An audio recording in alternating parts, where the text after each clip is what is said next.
كل الناس اللي بيسألوني بلدة المناديل فيها كام علبة؟ فيها 6 عروض بما يعادل 18 علبة، والعلبة فيها 500 منديل. طبعا انا دماغي ما هياش فاضية عشان افضل اعد المناديل. يعني واحد بعت لي في التعليقات بيقول لي انا مش عارف جبت علبة مناديل فاميليا وفتحت وقعدت اعدها. طبعا انت دماغك فاضية، طبعا مش هقعد اعد المناديل. فعايز اقول لك عايزين المشاهد ان العلبة فيها 500 منديل، 3 طبقات اهم. بص، 1 2 3 منديل. عايزين المشاهد احنا عملنا 200 فيديو بنفس الكلام ده، بس مش عارف الناس ما بتشوفش الفيديو ولا ايه، والناس بيشوفوا نص الفيديو ونص التاني لا. يا جماعة الفيديو اهو كامل، منديل 3 طبقات، ادي 1 2 3. نعيد تاني، المنديل اهو، منديل واحد اهو في ايدي اهو، عشان لا سحر ولا شعوذة. منديل اهو في ايدي، ادي 1 2 3.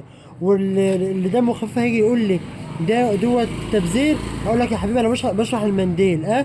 طبعا مش هرمي دول عينهم في جيبي كده اهو، لما اجي انفها ابقى مسحبه.